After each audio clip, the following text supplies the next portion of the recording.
तुभ्यं नमः सकलमङ्गलकारिकाय।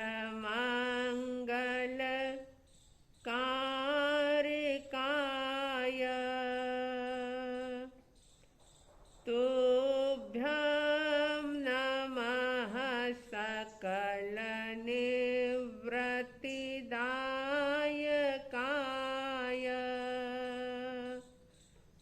तुभ्यं नमः सकलकर्म विनाशकाय।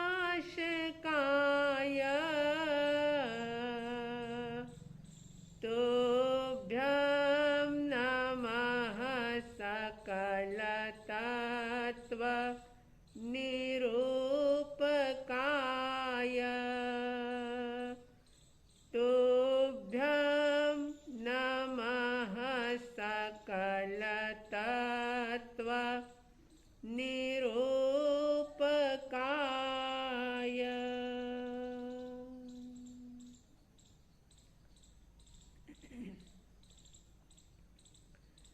श्रद्धालु, जिज्ञासु श्रोताओं, समता षोडशी की 5वीं गाथा चल रही है। 5वीं गाथा के अंतर्गत सुख के खजाने की बात बताई जा रही है कि सचमुच वास्तविक रूप से रियलिटी में सुख है कहाँ और अज्ञानता के कारण व्यक्ति उसे कहाँ खोज रहा है। इस गाथा को सुनकर के अपने आप में चिंतन मंथन करने की आवश्यकता है। जो गलत दिशा में प्रयास किया जा रहा है सुख प्राप्ति का, आनंद को पाने का, उस गलत दिशा को छोड़ करके सही दिशा की ओर अभिमुख होना है। 5वीं गाथा में कहा, तुम स्वभाव से ही आनंदमय,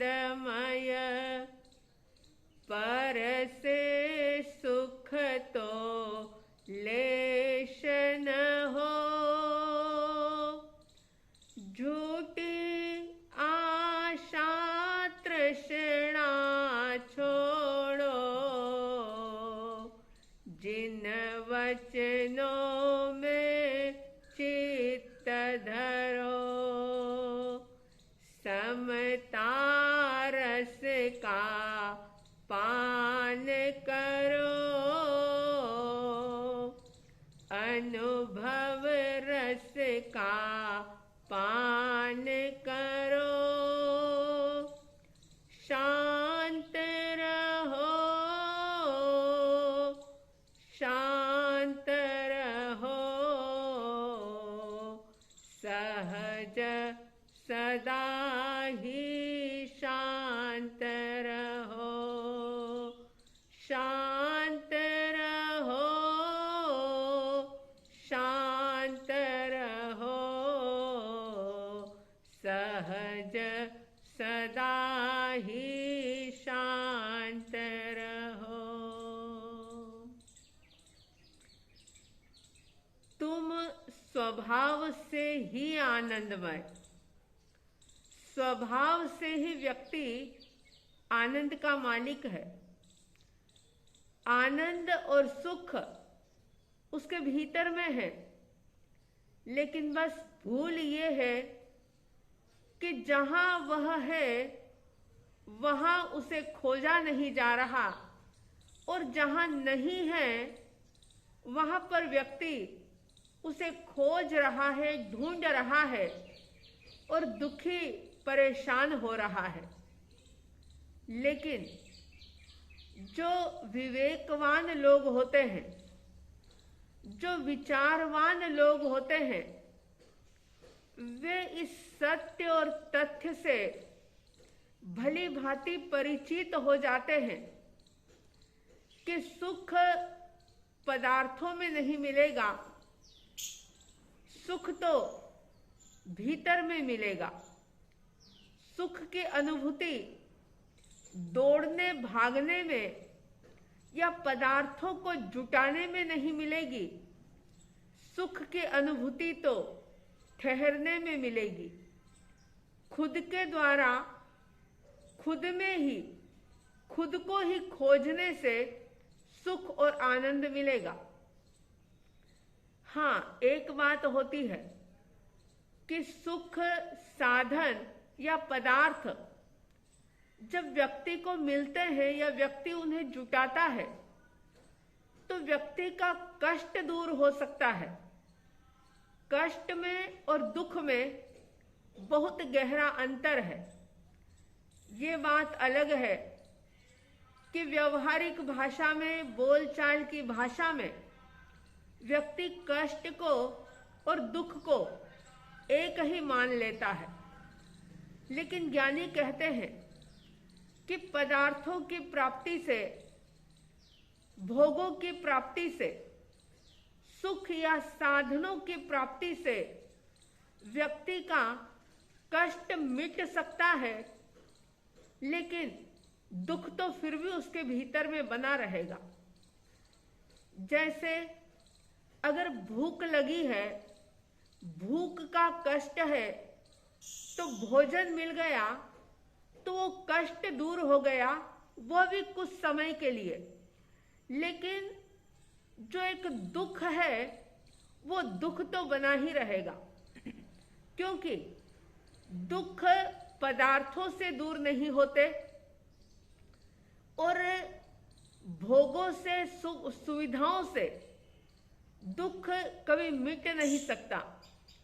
दुख मिटता है अपने भीतर के खजाने को देखने से, अपने भीतर में रहे हुए खजाने का अनुभव करने से। और फिर समय नहीं लगता। व्यक्ति जिस स्थान पर, जिस वेश में, जिस दशा में है, वहीं पर वो परम सुख का अनुभव कर लेता है। फिर चाहे वो गृहस्थ अवस्था में हो, चाहे वह सन्यासी वेश में हो, चाहे वह साधु अवस्था में हो, जंगल में हो या परिवार के बीच में हो, समाज के बीच में हो या एकांत में हो, जैसे ही वो अपने भीतर के वैभव का अनुभव करता है कि उसका दुख जो है उसी समय मिट जाता है।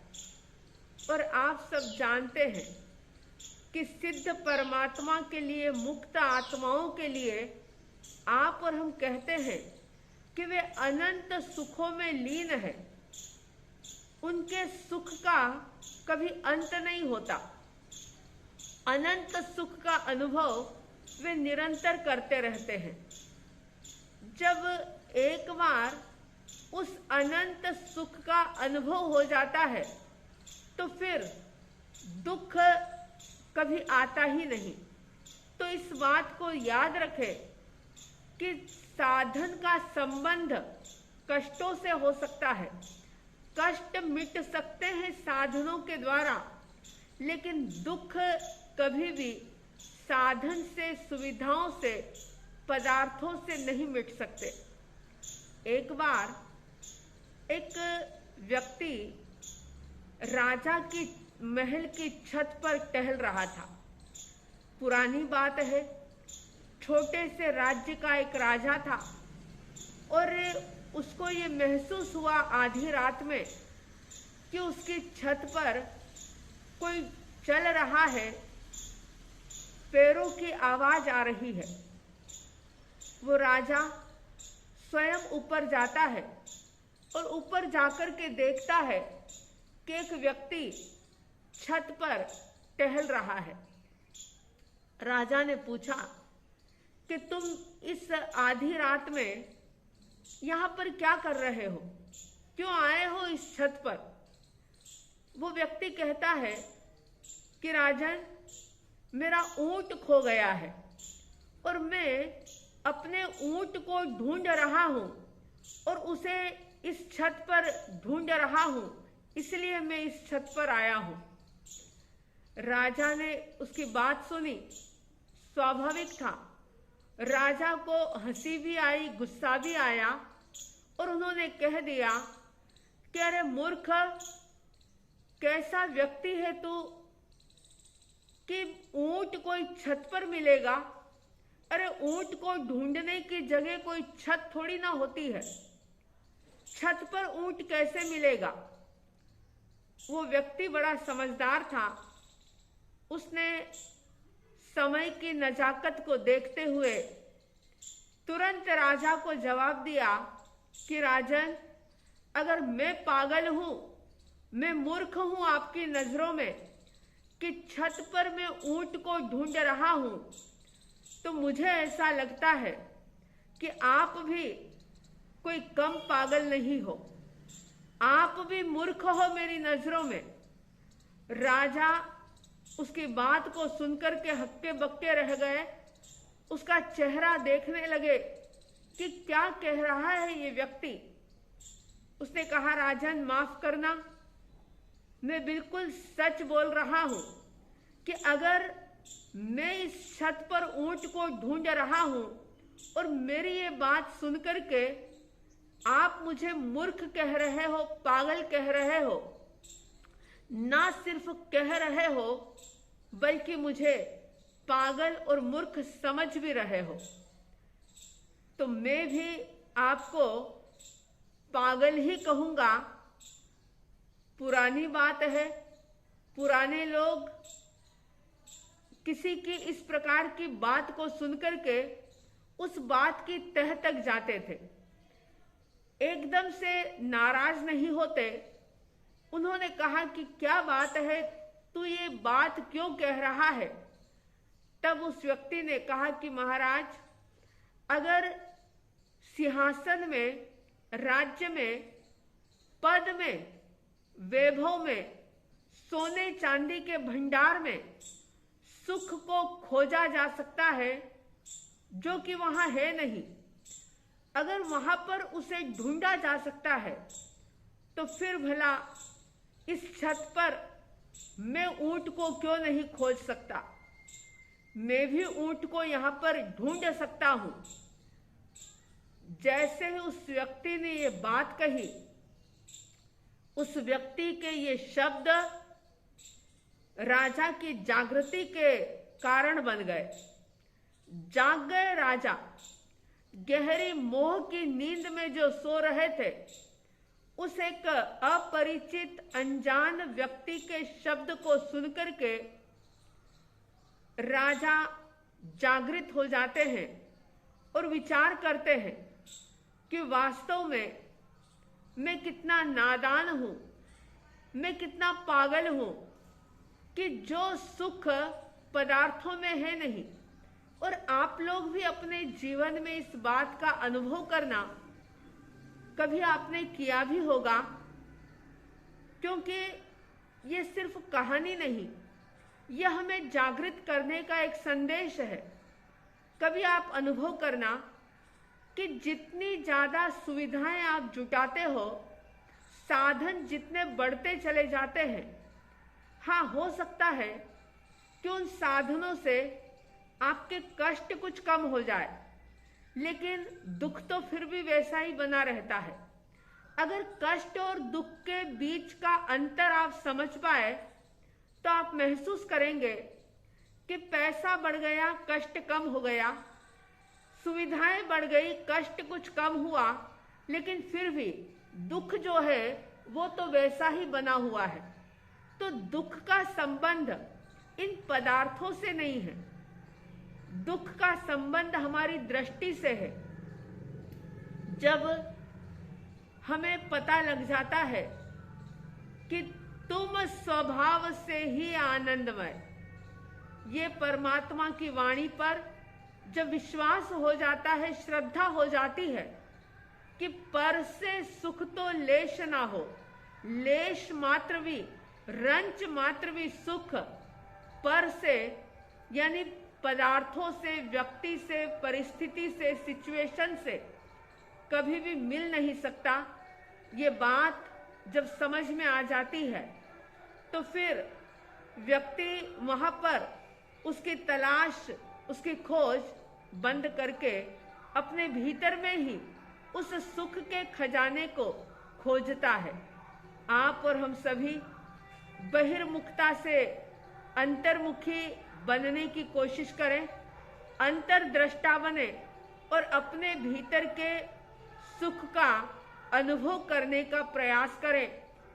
साध्वी द्वय की तरफ से इसी शुभ और मंगल भावनाओं के साथ जय प्रभु महावीर, जय गुरु आनंद।